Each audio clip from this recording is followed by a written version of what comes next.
रुचि अपने घर में दो छोटे छोटे बच्चों के साथ रहती थी। उसका पति बाहर एक कंपनी में काम करता था। घर की माली हालत बहुत अच्छी नहीं थी। दोस्तों, जो इसकी बिजली का बिल था वो लगभग 1 साल के ऊपर का हो चुका था। 30-32 हजार रुपए के आसपास का बिजली का बिल आया था।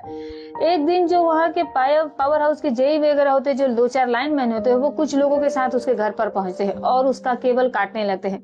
ये देख करके रुचि परेशान हो जाती है और कहने लगती है कि साहब, गर्मी का महीना है और मेरे दो छोटे छोटे बच्चे हैं और एक पंखा ही हमारा सहारा है और रात को मच्छर वगैरह बहुत लगते हैं। अगर आप लाइट काट दोगे तो फिर मेरे बच्चों का क्या होगा।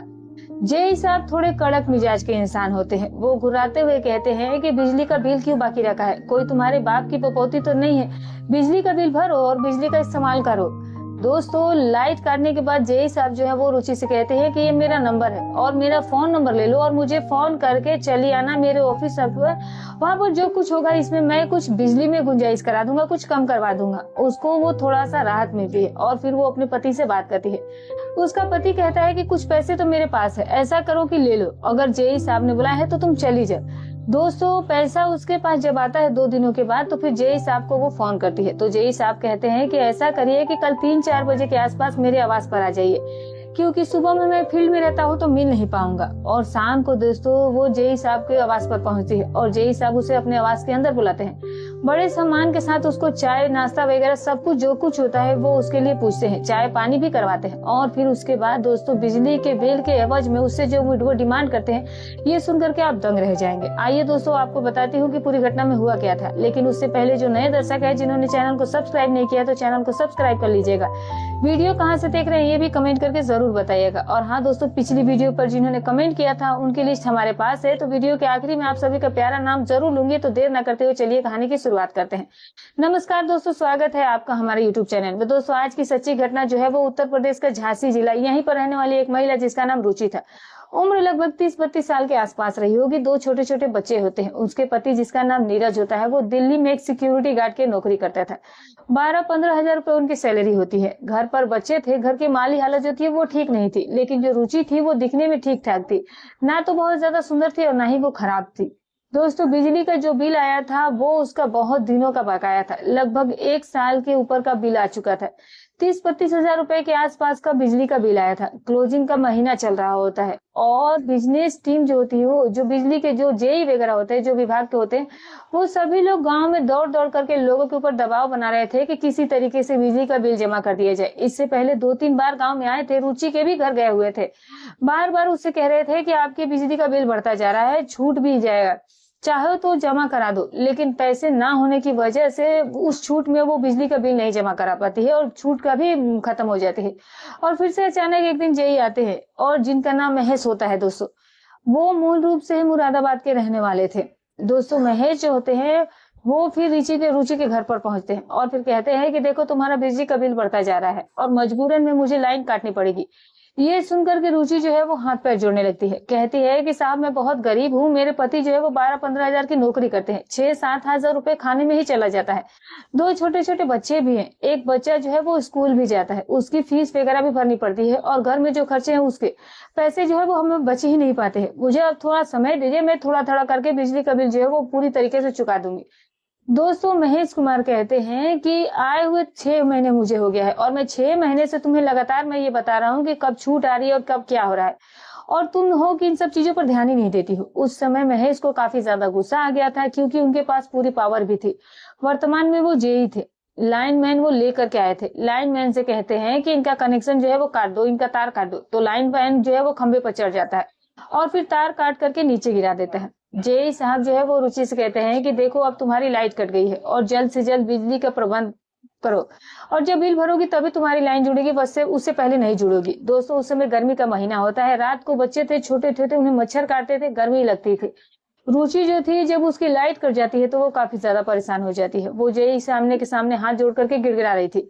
जेई साहब कहते हैं कि देखो, जो मेरे हाथ में होता है अभी तक मैंने किया, अब मैं भी मजबूर हूँ और मुझे भी ऊपर जवाब देना पड़ता है।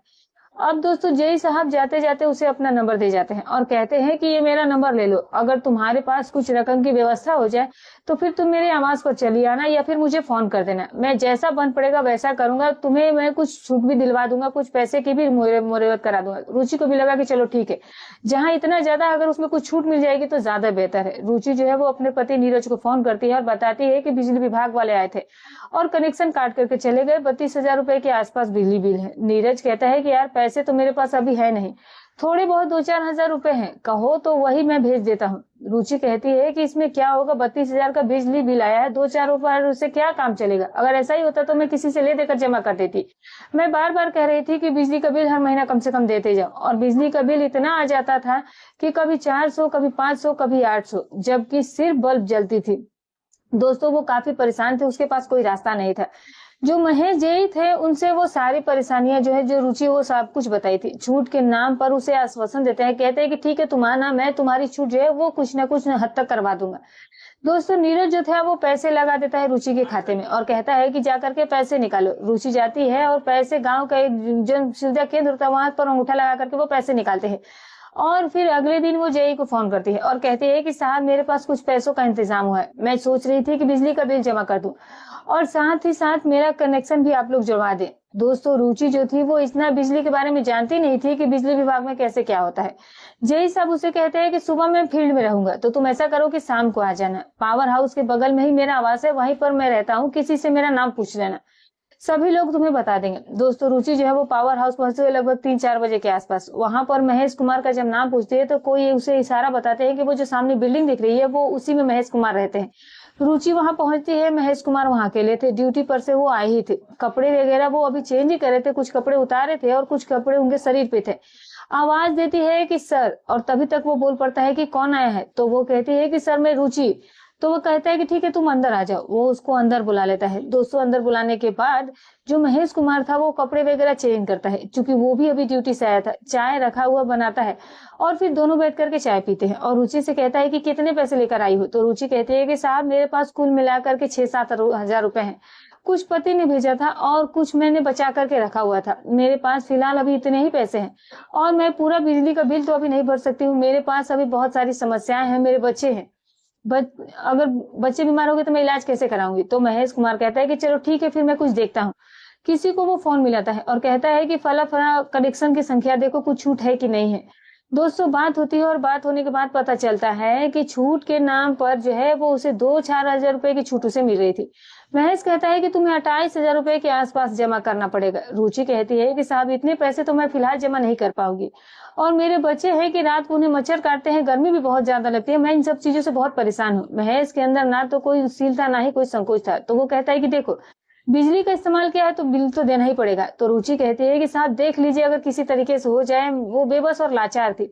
तो महेश जो था वो उसे अवसर मिल जाता है, वो कहता है कि देखो एक रास्ता है, मैं चाहूँ तो तुम्हारी बिजली का जो बिल है वो जो है वो 2-4-6 महीने अगर तुम जमा करोगे तो भी तुम्हें कुछ नहीं होगा और ऊपर से मैं उसमें आधी छूट दिला दूंगा, जितना पैसा लाई हो इतने में ही तुम्हारा बिजली बिल मैं खत्म करवा दूंगा। तो वो कहती है कि साहब वो कैसे, तो वो कहता है कि देखो अभी कहूंगा तो तुम बुरा मान जाओगी। तो वो कहते हैं कि नहीं बुरा नहीं मानूंगी, आप बोलिए तो सही। तो वो कहता है कि देखो मैं अकेला रहता हूँ, अभी मेरी शादी भी नहीं हुई है और अभी मुझे इस विभाग में आए हुए मात्र 3 साल ही हुआ है, मैं यहाँ घर पर अपने अकेला रहता हूँ, तुम चाहो तो तुम मेरे साथ कॉम्प्रोमाइज कर सकती हो, बस मुझे एक पत्नी का जो सुख है वो तुम दे दो और मैं तुम्हारे बिजली के बिल को पूरा ही खत्म कर दूंगा, वो मेरी जिम्मेदारी है। दोस्तों जब ये बात रुचि सुनती है तो पहले तो वो सन्न हो जाती है, सोचती है कि ये क्या पैसे के लिए ये अपनी इज्जत आबरू को भी उसे बेचना पड़ेगा। महेश कहता है कि ठीक है तो फिर मत बेचो, अभी 32,000 रुपए, अगले महीने 35,000 रुपए हो जाएगा, जितना बिल आएगा उससे ज्यादा तो ब्याज आएगा, कनेक्शन कटा है फिर भी बिल आता रहेगा। वो उसको बहुत ही ज्यादा इधर उधर घुमाने का प्रयास करता है, डराने धमकाने लगता है। दोस्तों रुचि जो है इस चीज से घबरा जाती है और उसको बताता है कि बिजली का बिल नहीं दोगी तो तुम्हारा घर नीलाम हो जाएगा, ये हो जाएगा वो हो जाएगा। वो डर जाती है और डरने के बाद उसे लगा कि घर नीलाम हो जाएगा तो मेरी तो इतनी हैसियत नहीं है कि घर बनवा लूं, मैं बच्चों को लेकर कहाँ जाऊंगी, कोई रास्ता नहीं था।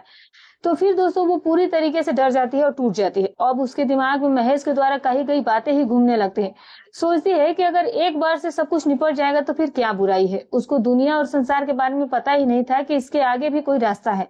वो तो बस जो कुछ सुन रही थी वो समझ रही थी, वो जे ही कोई समझ रही थी, वो अपने आप को बिजली विभाग का सबसे बड़ा अधिकारी बता चुका था। दोस्तों महेश जो है वो उससे कहता है कि सोच क्या रही हो, अगर नहीं समझ में आ रहा है तो तुम घर जा सकती हो, कोई जबरदस्ती नहीं है तुम्हारे साथ, मैं तो तुम्हारे ही फायदे की बात कर रहा हूँ, मेरा क्या जाने वाला है। 32,000 रुपए के आसपास तुम्हें बिजली का बिल है, 28,000 रुपए तुम्हें भरना होगा, तुम्हें एक पैसा नहीं देना होगा, तुम्हारा तो फायदा ही फायदा इसमें। दोस्तों वो पूरी तरीके से रुचि का ब्रेन वॉश कर देता है और रुचि जो है वो सब कुछ करने के लिए पूरी तरीके से मूड बना लेती है। वो बिल्कुल इस चीज के लिए तैयार हो जाती है। वो बच्चों को घर पर छोड़ करके गई होती है। महेश और रुचि जो थे वो घर पर अकेले थे। महेश से कहते हैं कि चलो फिर ठीक है साहब, लेकिन बस एक बार, फिर दोबारा नहीं। तो वो कहता है कि ठीक है कोई बात नहीं। रुचि जो है वो उसके बेडरूम की तरफ धीरे धीरे जाने लगती है। महेश कुमार जाता है और दरवाजा बंद कर लेता है और फोन को स्विच ऑफ कर देता है ताकि किसी का फोन आए तो डिस्टर्ब ना हो। और फिर दोस्तों किसी को ये पता ना चले कि मैं आवाज पे हूँ, इसीलिए उसने फोन बंद कर दिया। दोस्तों वो रुचि को अपने बेडरूम में लेकर के जाता है। रुचि को देखते ही देखते वो बदन से उसके एक एक कपड़े को जुदा कर देता है और फिर देखते ही देखते जो रुचि साड़ी पहनकर आई थी, अब उसके शरीर पर कपड़े नाम पर कोई चीज नहीं थी।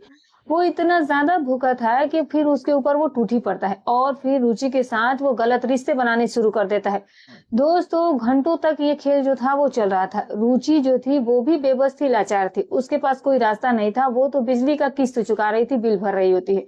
उसे लगा कि ये सब कुछ करने से बिजली का बिल जमा हो जाएगा, लेकिन आगे क्या होने वाला था उसे इस बात का बिल्कुल भी अंदाजा नहीं था। जो जेई था दोस्तों वो बहुत ही बड़ा वाला, बहुत ही बड़ा खिलाड़ी निकला। वो इन दोनों का सारा कार्यक्रम जब समाप्त हो जाता है, नंबर तो उसके पास पहले से ही था, तो रुचि से कहता है कि ठीक है अब जाओ और 2 दिनों के बाद इतने ही समय में आना, तुम्हारा जो बिजली है वो उसकी रिसीविंग वगैरह तुम आकर के ले लेना। रुचि को लगा कि चलो ठीक है, एक ही बार से ये सारी प्रॉब्लम से छुटकारा मिल गया। 2 दिन बाद रुचि फोन करती है और कहती है कि साहब आज मुझे बिजली का रिसीव मिलेगा। तो वो कहता है कि हाँ ठीक है, शाम को आ जाओ, जितनी बजे आई थी तुम्हें वहीं पर रिसीव मिल जाएगा, घर पर आकर के तुम मिल लो। रुचि फिर अकेली जाती है और फिर दोस्तों उसके घर पर वो जा पहुंचती है। महेश जो है वो उसका इंतजार ही कर रहा होता है। महेश कुमार एक गेम खेल जाता है। वो सोचता है कि आज आएगी तो अगर आ जाएगी तो इसका वीडियो बना लूंगी और जब ये बिल के लिए ब्लैकमेल करेगी तो इसे वीडियो दिखाऊंगा, इसे डराऊंगा। अब ये बिल भी भरेगी और साथ ही साथ मजे भी देती रहेगी। लेकिन उसे ये नहीं पता था कि आगे चल करके यही वीडियो उसके लिए सरदर्द बनने वाली थी। दोस्तों रुचि आती है। महेश जो था वो पूरी तरीके से पहले से ही तैयार था। मोबाइल वगैरह उसने पूरी तरीके से बेडरूम में फिट कर दिया था। वो पूरी एक एक अच्छी तरीके से पोजेज लेने वाला था। अब रुचि आती है और उससे कहती है कि साहब मेरा रिसीविंग दे दीजिए। तो वो कहता है कि ठीक है अंदर आओ, रिसीविंग तो रखी हुई है। वो अंदर आती है और दरवाजा बंद करने लगता है। तो रुचि कहती है कि साहब आप ये क्या कर रहे हैं। तो वो कहता है कि रिसीविंग तुम लेने के लिए आई हो तो चलो तो अंदर सही। और फिर उस दोस्तों उसको फिर अपने बेडरूम में ले जाता है और रुचि से कहता है कि बस आज एक बार और, आज मेरा बहुत ज्यादा मूड बना हुआ है। तो रुचि जो है वो इधर उधर रुचि को छूने लगता है और कहीं ना कहीं उसका स्पर्श पा करके जो रुचि होती है उसका भी मूड बन जाता है, क्योंकि जो पति था वो 2-3 महीने से बाहर था। रुचि से वो कहता है कि मैं नई नई टेक्निक बता रहा हूँ, आज उसी हिसाब से सारा काम करते हैं। वो अभी बिल्कुल यंग था, वीडियो वगैरह वो अक्सर ही मोबाइल पर देखा करता था। जिस हिसाब से वीडियो देखा था उसी हिसाब से वो उसके साथ करने लगता है। रुचि को इस सब चीजों में बहुत आपत्ति हो रही थी, वो मना कर रही थी, लेकिन वो कहता है कि बिजली का बिल की रिसीविंग चाहिए या नहीं चाहिए, अगर चाहिए तो ये सब कुछ करना पड़ेगा। वो फिर उस दिन सोचती है कि चलो आज के बाद तो छुटकारा मिल जाएगा। दोस्तों वो सारा सब कुछ जो कुछ चल रहा होता है वो मोबाइल फोन में रिकॉर्ड भी हो रहा होता है। जब सब कुछ खत्म होता है, शांत हो जाते हैं, तो फिर वो एक फर्जी रिसीविंग बना करके पहले से ही तैयार किया रहता है और उसको ले जा करके वो रुचि के हाथों में पकड़ा देता है। सब मामला जो था वो खत्म होने के बाद उसने ऐसा किया। रुचि को लगा कि चलो आज से इसे मुझे छुटकारा मिल गया, लेकिन शायद उसे ये नहीं पता था कि वो एक ऐसे जाल में फंस गई है जो कि आगे चलकर उसके लिए बहुत घातक सिद्ध होने वाला था। रुचि जो थी वो अपने घर पहुंचती है और अपने पति को बताती है कि बिजली का बिल जमा हो गया है। जो जेई साहब थे उन्होंने छूट वगैरह दिला करके किसी तरीके से बिजली बिल जमा कर दिया है। उन्होंने ये नहीं बताया कि अब मेरे साथ क्या हुआ और उसने बिल कैसे भरा। वो कहता है कि चलो ठीक है। उसे लगा कि शायद साहब बहुत अच्छे आदमी होंगे, लेकिन उसके पति को ये नहीं पता था कि बिजली का बिल उसकी पत्नी कैसे चुकाई थी, कैसे उसने बिजली बिल भरा था। अब दोस्तों धीरे धीरे इसी बीच जो महेश कुमार होता है वो एक दिन अचानक से शाम के समय होता है शराब पिए था और दारू के नशे में जो है वो क्या करता है कि वो अपने ही विभाग में कुछ फोटो और वीडियो भेजना था उसे, उसी में वो उसकी पर्सनल वीडियो भी बनी हुई थी। उसे नहीं पता था कि ये वही वीडियो है। वो नशे में टिक करता है और फिर वो भेज देता है। वो वीडियो जो थी वो पूरे बिजली विभाग के जो ऑफिशियल व्हाट्सएप ग्रुप था उसमें वो वीडियो शेयर हो जाता है। देखते ही देखते वो वीडियो वायरल हो जाता है। इस वीडियो से हड़कंप मच जाता है पूरे बिजली विभाग में। छोटे से लेकर के बड़े अधिकारियों तक सभी के पास ये वीडियो चल जाता है। देखते ही देखते उसके फोन पर फोन आना शुरू हो जाता है। जब तक कि वो वीडियो डिलीट करता, वो वीडियो बहुत लोगों के पास पहुंच चुकी थी। बहुत ही लोग उस वीडियो को देख चुके थे और वीडियो देखने के बाद वो दारू पी करके मस्त हो चुका था और लगभग 2-3 घंटे तक वो वीडियो जो था वो ग्रुप में पड़ा हुआ था। और सभी लोग इच्छा भर भर कर उस वीडियो को देख रहे थे। दोस्तों ये मामला जो था वो पूरी तरीके से संज्ञान में आता है। एसडीओ साहब के साथ पास वीडियो पहुंच जाते हैं, वो भी देखते हैं, वो भी सोचने लगते हैं कि ये कैसा जेई है। उस दोस्तों उसके बाद क्या होता है कि उसके 1.5-2 घंटे बाद जब फोन आना शुरू होता है तो फिर लोग ये बताते हैं कि तुम्हारी एक वीडियो वायरल हो गई है। ये सुनकर के वो दंग रह जाता है और जब वो ग्रुप खुलता है तो वो देखता है कि उसकी वो प्राइवेट वाली वीडियो लीक हो गई है, जो कि उसने ही किया था। अब दोस्तों मामला धीरे धीरे बढ़ते बढ़ते अब प्रशासन जो है वो उसके ऊपर संज्ञान लेता है और फिर उसे तत्काल ही प्रभाव से सस्पेंड कर दिया जाता है। अब उसको ये लगा कि हमने अपनी जिंदगी में जो गलती की थी शायद मुझे उसकी सजा मिली है। अब वो करे भी तो क्या कर सकता था, क्योंकि जो ये मामला था वो ऐसा ही था कि एक महिला के साथ उसने गलत रिश्ते बनाए थे और वो भी बिजली के बिल के एवज में। और फिर उसके जो छोटे और कर्मचारी होते हैं दोस्तों, चूंकि ग्रुप में छोटे से लेकर के बड़े लोग जुड़े थे, जो लोग ये देखते हैं तो कुछ लोग तो पहचान जाते हैं कि ये तो वही महिला है जिसके यहाँ जेई साहब बिजली का तार काट करके आए थे। अब जांच उन पर बैठ जाती है और जांच में उस महिला को बुलाया जाता है। उस महिला से पूछताछ की जाती है। वो महिला बताती है कि इन्होंने हमें बिजली का बिल जमा करने के लिए आवास पर बुलाया था और फिर इन्होंने हमसे ये कहा कि समझौता कर लो, तुम्हारा बिजली का जो बिल है वो आएगा भी नहीं और जो है वो उसे मैं जमा कर दूंगा। और उसके एवज में इन्होंने मुझे पावती भी यानी कि रिसीप्ट भी दी है और उस पावती पर उसका सिग्नेचर भी था और एक फर्जी मोहर थी। फर्जी दूसरे का बिल था, उसी पर इसने मोहर मार करके दे दिया था। अब जब उसका बिल देखा जाता है तो बिल में ये था कि ये बनाया रहता है जैसे कि पहले था, वो और भी ज्यादा बढ़ चुका था। अब उसका बिजली बिल जो था वो लगभग 34-35 हजार के तकरीबन चला गया था। जब ये रुचि देखती है कि इसका बिल अभी जमा नहीं हुआ है और बिल इतना ज्यादा बढ़ भी गया है तो फिर वो चीखने चिल्लाने लगती है। वो पूरा जो बिजली विभाग का पावर हाउस था दोस्तों, वहां पर वो आदमियों से भर जाता है। प्रशासन के पास सबूत था क्योंकि वीडियो तो वायरल हो चुकी थी, उसको तो कुछ पूछना था नहीं। अब महिला के बयान के आधार पर प्रशासन जो है वो महेश कुमार को सस्पेंड कर दिया जाता है। अब ये पुलिस केस बन जाता है, पुलिस से पूछताछ होती है, तब इनको निलंबित कर दिया जाता है। अब इधर जो है इनके ऊपर केस भी हो जाता है। दोस्तों इसीलिए कहा जाता है कि कभी भी किसी की मजबूरी का फायदा नहीं उठाना चाहिए। अगर आप किसी अच्छे पद पर हैं और आप कुछ कर सकते हैं, किसी के लिए भला कर सकते हैं, तो ईमानदारी से करिए, जिससे कि लोगों के बीच अच्छा संदेश जाए। किसी की मजबूरी का फायदा उठा करके उसके साथ गलत बिल्कुल नहीं करना चाहिए, वरना ऐसे ही जो लोग गलत करते हैं वो कभी ना कभी उनकी पोल पट्टी जो है वो खुली जाती है, लोगों के सामने सच्चाई आई जाती है। दोस्तों इस कहानी को सुनाने का उद्देश्य, हमारा मकसद जो है वो केवल आपको सावधान करना है, सचेत करना है। हमारा कहानी सुनाने का उद्देश्य ऐसे किसी के भावनाओं को ठेस पहुंचाना बिल्कुल भी नहीं है। तो दोस्तों ये रही कहानी। आप इस कहानी के बारे में क्या राय रखते हैं कमेंट में जरूर बताइएगा। तो चलिए दोस्तों उन दोस्तों के नाम लेते हैं जिन्होंने हमारी पिछली वीडियोस पर कमेंट किया है। सबसे पहला नाम है दिलीप कुमार ओमान से, कुलदीप सिंह जी हिमाचल प्रदेश से, एमडी सद्दाम जी बिहार सुपौल से, विनोद सिंह जी बोकारो झारखंड से, रमेश श्रीवास्तव जी दिल्ली से और राजीव यादव जी दुबई से। आप सभी दर्शकों का बहुत बहुत तहे दिल से शुक्रिया। ऐसे हमारे वीडियोस पर कमेंट करते रहिए। तो दोस्तों आने वाली हर वीडियोस में मैं आप सभी दर्शकों के नाम लूंगी, तो कमेंट करना बिल्कुल भी ना भूलिएगा। तो फिर मिलेंगे कल एक और नई अच्छी सच्ची रोचक कहानी के साथ। तब तक अपना और अपने परिवार का ख्याल रखें।